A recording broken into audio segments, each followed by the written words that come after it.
Welcome back to my channel guys. तो आज का हम लोग का टॉपिक है श्रीमती जॉन रॉबिन्सन्स के विकास मॉडल। ठीक है, तो श्रीमती आज हम लोग डिस्कस करेंगे श्रीमती जॉन रॉबिन्सन्स ने विकास संबंधी जो मॉडल दिया है उसके बारे में। ठीक है, तो चलिए स्टार्ट करते हैं।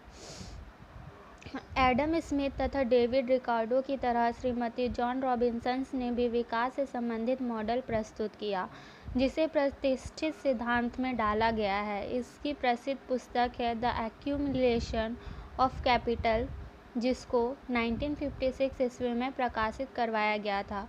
उसको प्रकाशित करने के कुछ समय पश्चात श्रीमती रॉबिन्सन्स ने इसमें कुछ संशोधन किए तथा इसका नाम बदलकर essay in the theory of economic growth कर दिया।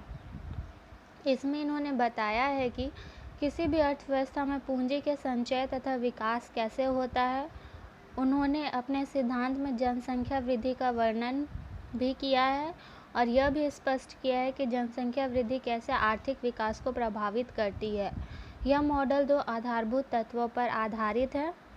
पहला है पूंजी निर्माण की दर आय के वितरण पर निर्भर करती है और दूसरा है श्रम के प्रयोग की दर पूंजी की पूर्ति तथा श्रम की पूर्ति पर निर्भर करती है। ठीक है, तो इससे पहले हम लोगों ने एडम स्मिथ और डेविड रिकार्डो का मॉडल देखा था, जिन्होंने विकास संबंधी सिद्धांत को दिया था। उसके बाद श्रीमती रॉबिन्सन्स ने भी विकास संबंधी अपना मॉडल प्रस्तुत किया, जिसको पहले उन्होंने द एक्यूमुलेशन ऑफ कैपिटल नाम दिया, जिसको 1956 में प्रकाशित किया गया था। फिर उनको लगा कि नहीं, इसमें कुछ चेंजेस की ज़रूरत है, तो फिर उन्होंने उसको चेंज किया और उसके बाद फिर दूसरे नाम Asia in the theory of economic growth के नाम से उसको पब्लिश करवाया। ठीक है, और अपने इस सिद्धांत में उन्होंने यह बताया है कि अर्थव्यवस्था में पूंजी के संचय तथा विकास कैसे होता है। ठीक है, और यह भी बताया कि जनसंख्या वृद्धि कैसे आर्थिक विकास को प्रभावित करती है। और उनका यह मॉडल दो तत्व पर निर्भर करता है। पहला है पूंजी निर्माण की दर आय के वितरण पर निर्भर करती है, मतलब कि पूंजी का जो निर्माण होता है वो आय इनकम डिस्ट्रीब्यूशन पर डिपेंड करता है। दूसरा है श्रम के प्रयोग की दर पूंजी की पूर्ति तथा श्रम की पूर्ति पर निर्भर करती है। ठीक है, श्रीमती रॉबिन्सन्स का मॉडल कुछ मान्यताओं पर आधारित है, जो कि निम्नलिखित है। पहला है उत्पादन के साधन। श्रम और पूंजी उत्पादन के दो ही साधन हैं। इसका अर्थ यह है कि राष्ट्रीय उत्पाद इन दोनों पर निर्भर करता है। श्रम और पूंजी की सहायता से जो उत्पादन होगा वही राष्ट्रीय उत्पाद होगा। दूसरा है बंद अर्थव्यवस्था। यह बंद अर्थव्यवस्था की मान्यता पर आधारित है, अर्थात किसी भी दूसरे देश से इसका कोई संबंध नहीं है, जिसका अर्थ यह है कि निर्यात पर प्रतिबंध है। तीसरा है आय का विभाजन। उत्पादन से प्राप्त होने वाला कुल आय श्रम और पूंजी में बटेगा, क्योंकि उत्पादन के यही दो साधन हैं। तकनीकी परिवर्तन। तकनीकी में कोई परिवर्तन नहीं होता है। लाभ की दर। कुल लाभ, लाभ की दर और निवेश की क्षमता को गुणा करने पर प्राप्त होता है। श्रम की मात्रा। देश में श्रम की पूर्ति पर्याप्त है तथा उद्यमी जितनी मात्रा में चाहे श्रम को रोजगार पर लगा सकते हैं। तो इसके प्रस्तावना और मान्यता से यह पता चलता है कि उत्पत्ति के दो साधन हैं, श्रम और पूंजी, अतः राष्ट्रीय आय कुल मजदूरी और कुल लाभ का योग होता है। इससे उन्होंने समीकरण के द्वारा दिखाया है। तो ये है समीकरण y is equal to WN plus PK। ठीक है, where y is equal to total income, W is equal to wage rate, N is equal to number of workers employed और P is equal to rate of profit और K is equal to capital. ठीक है, इन्होंने लाभ की दर निकालने के लिए निम्न सूत्र दिया है। y is equal to WN plus PK, और y माइनस WN वो उधर प्लस में है तो इधर आया तो माइनस में चला गया। ठीक है, PK और P को ऐसे ही रखा गया और K को डिवाइड में डाल दिया गया है।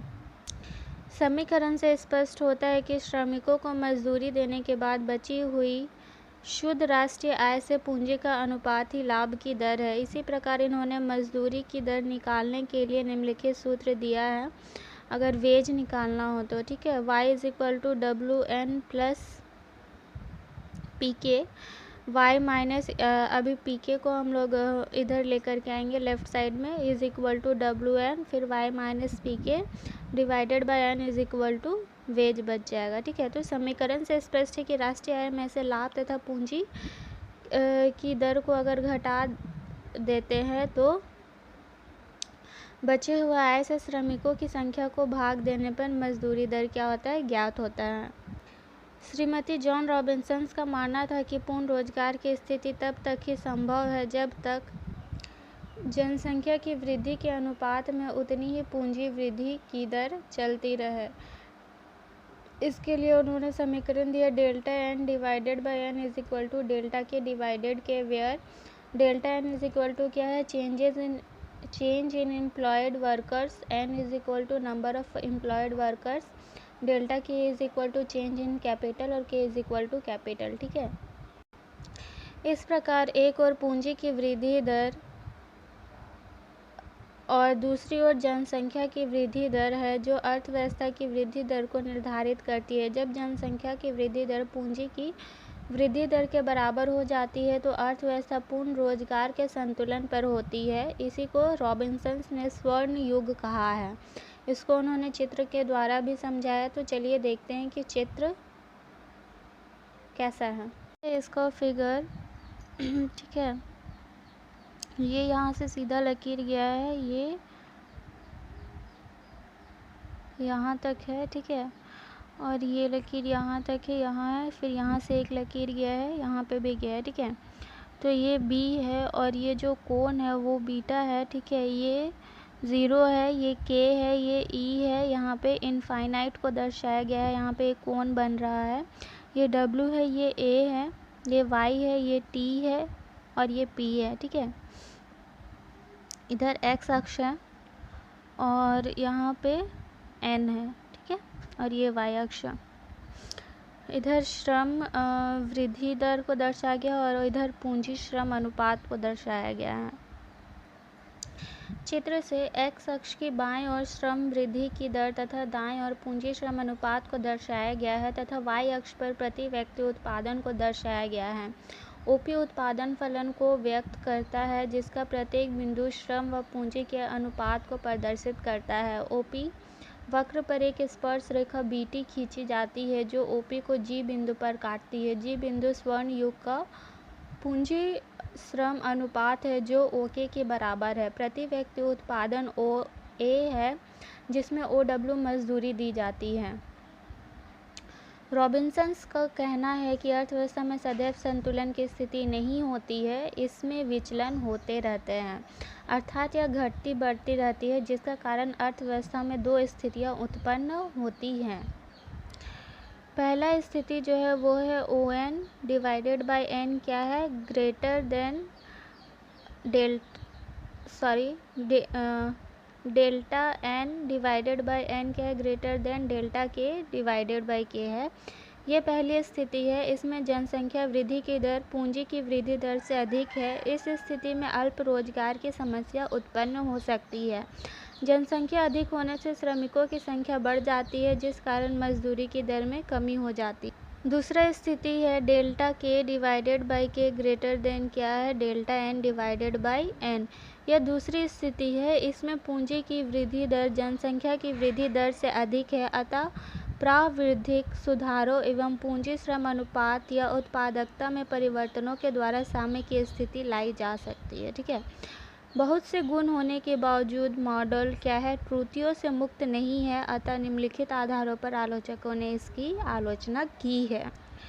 पहला है पूंजी संचय की कम दर। अल्प विकसित अर्थव्यवस्था में पूंजी संचय की दर हमेशा संभाव्य वृद्धि के अनुपात से कम होती है। पूंजीवादी नियमों का अनुसरण करके अल्प विकसित देश दोनों को बराबर नहीं कर पाते। दूसरा है संस्थापक साधनों की उपेक्षा। अर्थव्यवस्था का विकास काफ़ी हद तक सामाजिक, सांस्कृतिक तथा संस्थात्मक परिवर्तनों पर निर्भर करता है, परंतु जॉन रॉबिन्सन ने अपने मॉडल में आर्थिक विकास के एक निर्धारक के रूप में संस्थापक साधनों की उपेक्षा की है। तीसरा, स्थिर मूल्य स्तर। यह मॉडल स्थिर कीमत स्तर की मान्यता पर आधारित है, परंतु यह मान्यता अवास्तविक है। इस कारण मूल्यों में वृद्धि होती जाती है। विकास के साथ मूल्य में वृद्धि होना अनिवार्य है।